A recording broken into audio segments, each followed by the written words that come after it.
El envío de gas desde Rusia a Europa se ha paralizado. El pasado lunes, de madrugada, se detectaron varias explosiones en el gasoducto que conecta Rusia con Europa, cerca de la isla danesa de Bornholm, provocando que la actividad del Nord Stream se paralizara por completo. Putin deja de enviar gas a Alemania y, al tratarse de un presunto accidente, sortea las sanciones de Bruselas. Soy Belén Montes y hoy en el debate, el misterio del sabotaje del gasoducto Nord Stream. Hoy en el debate, el podcast diario de El Debate.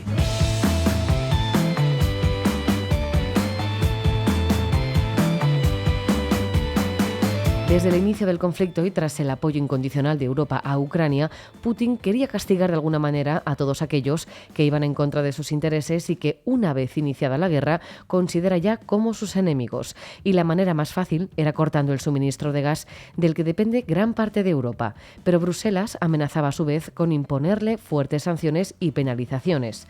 Ahora, con esta avería, consigue su objetivo sin ser castigado.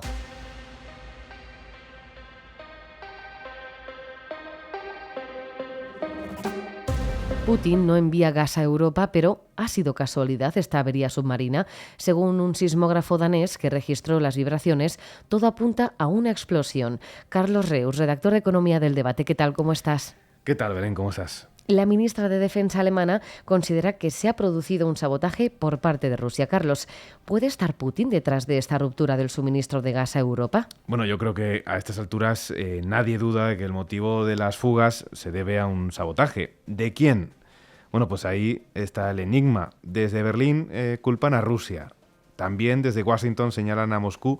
Por su parte, los medios más próximos al Kremlin afirman que es Estados Unidos el culpable, ya que, según dicen, eso disparará las compras del gas norteamericano. Este argumento no se sostiene demasiado porque las compras de energía estadounidense llevan en máximos durante meses. De hecho, creo recordar que buena parte de los congresistas le han recordado a Biden que debe apuntalar la sostenibilidad energética de su país, de Estados Unidos, antes de seguir exportando energía a la Unión Europea. Lo cierto es que Dinamarca, que es la encargada de la investigación de todo lo ocurrido en el mar Báltico, ya ha dicho que tardará semanas en confirmar si, tal y como parece, ha sido un sabotaje o, si de ser así, hay pruebas para demostrar la autoría de quien lo ha hecho. ¿Qué nos dicen a nosotros los expertos? Bueno, pues que solo el ejército de un gran país cuenta con la infraestructura necesaria como para provocar el daño que se ha creado en las costas danesas, en el mar Báltico. Aunque Putin quiera dejar sin gas a Europa, su principal comprador, Alemania, de momento no sufre desabastecimiento, ¿no? No sufre desabastecimiento. Alemania, y esto hay que decirlo, ha hecho los deberes y además lo ha hecho en tiempo récord. El país ha levantado varias regasificadoras que le permiten acudir a mercados alternativos al ruso. Lo han hecho. De hecho, las reservas de gas germanas están por encima del 90%. Los analistas, además, confirman que los alemanes, los ciudadanos del país, han reducido su consumo energético un 30% entre julio y agosto. Ahora, ¿qué va a ocurrir en invierno? Bueno, pues confiemos en que no sea un invierno especialmente duro, que Alemania no sufra un temporal extraordinariamente adverso y que llegue a la primavera con reservas suficientes y con el menor perjuicio para sus ciudadanos. Evidentemente, los cortes de suministro y otras medidas, pues evidentemente van a ser el pan nuestro de cada día, sobre todo en Alemania y en los países más expuestos al gas ruso. Carlos, que el suministro de gas desde Rusia se paralice por completo, ¿agrava la crisis energética europea? Pues sí, sí que la agrava, aunque Europa llevaba meses temiendo que esto iba a ocurrir y por supuesto se ha apuntalado. El corte del gas ruso activa el siguiente nivel del plan REPowerEU, el plan de combate europeo contra la crisis energética. Lo bueno es que el 95% de los países europeos cuenta con el gas suficiente como para garantizar cierta estabilidad en el suministro y que no haya grandes problemas de cara a este invierno. Evidentemente, Rusia sí seguía vendiendo gas a Europa, tanto a través de tubo como a través de barco. Hay que recordar, Belén, que España compró grandes cantidades de gas natural licuado a Moscú durante todo el verano. Buena parte de ese gas está en los tanques de muchos países europeos. El viernes los ministros de Energía se dan cita en Bruselas. De allí va a salir el próximo paso con el que los países comunitarios esperan responder a esta crisis que no solo afecta al gas o a la electricidad, sino a todo. El problema de la energía es el germen de la gran tormenta de la inflación que ha puesto patas arriba las finanzas de medio mundo. Carlos Reus, redactor de Economía del Debate. Muchas gracias. Gracias a ti, Belén.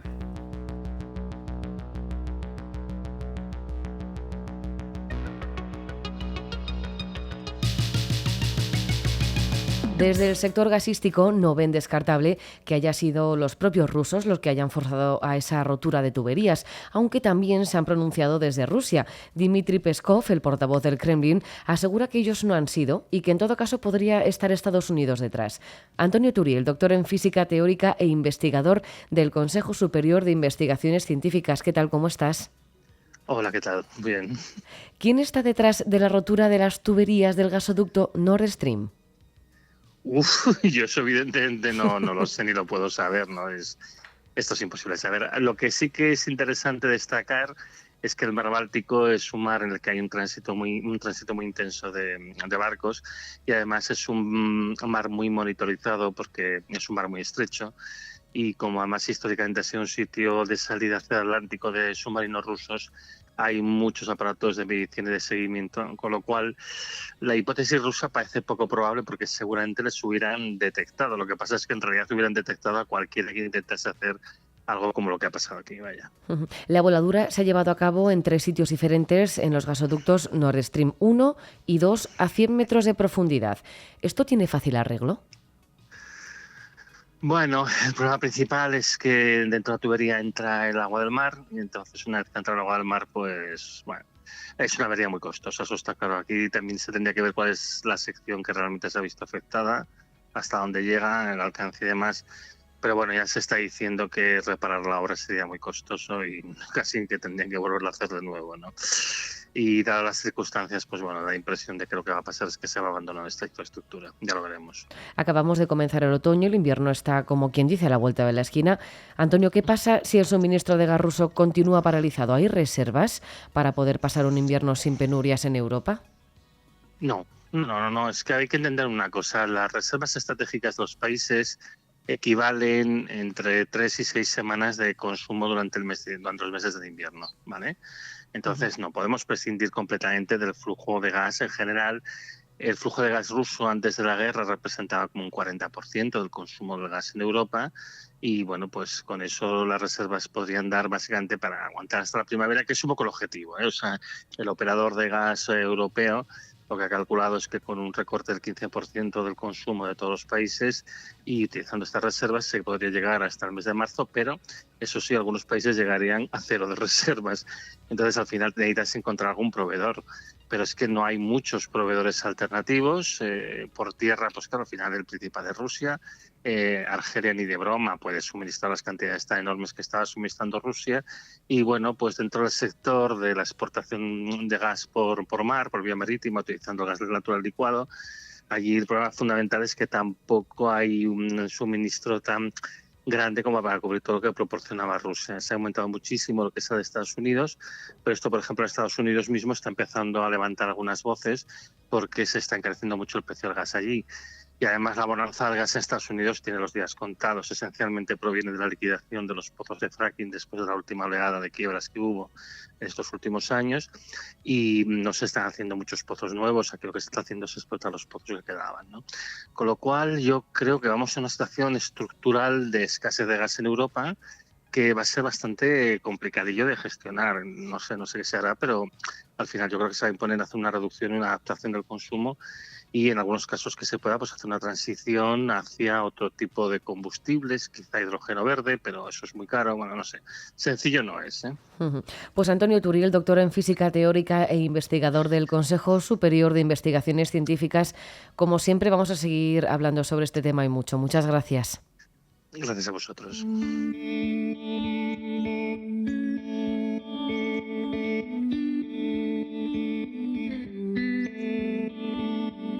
La Unión Europea ha advertido a Rusia de que reaccionará con una respuesta fuerte y unida ante la interrupción deliberada de la infraestructura energética europea, y también advierten de que el vertido de gas metano tardará en arreglarse, lo que suma un problema más a toda la crisis energética. El ecologista Jorge Alcalde, periodista y divulgador científico. ¿Qué tal? ¿Cómo estás? ¿Qué tal todo? ¿Cómo estás? Se calcula que desde la madrugada del domingo al lunes se han vertido a la atmósfera unas 150.000 toneladas métricas de gas metano. ¿Cuánto es esto en volumen y cómo es de contaminante este gas?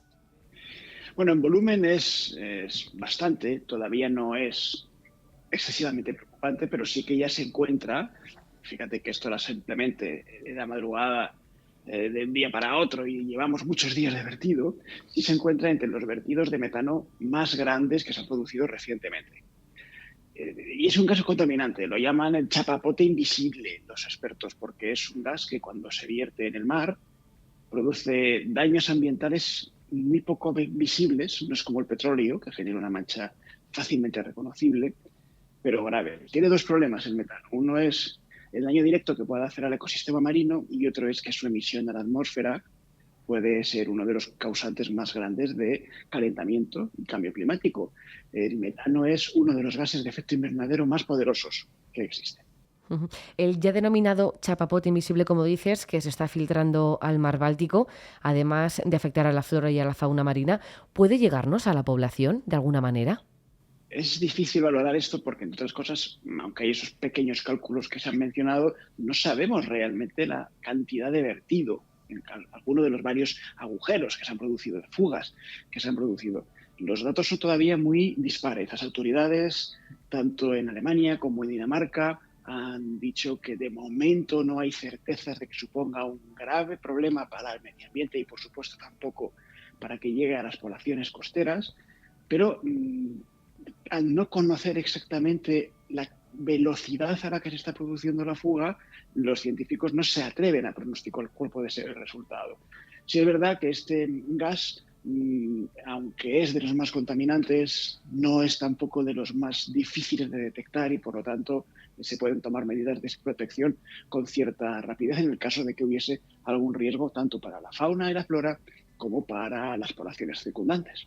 El gas metano vertido, ¿hay manera de eliminarlo del mar? Porque es verdad, como decías, el chapapote, ese petróleo es visible y sí que igual había alguna manera de eliminarlo con algo más de facilidad, pero ¿este gas se puede eliminar de alguna manera?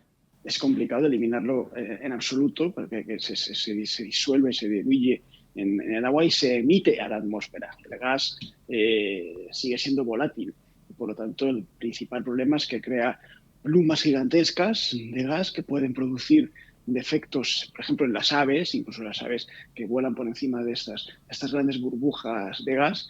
Su principal peligro es su emisión a la atmósfera como cualquier otro gas y, por tanto, no es como el petróleo o los hidrocarburos que al ser sólidos se pueden retirar. Así que la única expectativa es que se diluya, se disuelva y, por lo tanto, genere esos efectos tanto para el clima como para la posible respiración de animales que circulen en esa zona.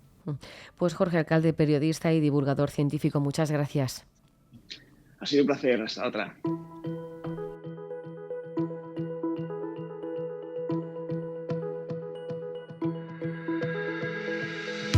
El conflicto entre Rusia y Ucrania continúa y se complica con ataques a los principales puntos de suministro de gas, bien sea por parte de los rusos, polacos o americanos. La situación se recrudece y, lejos de mejorar, empeora.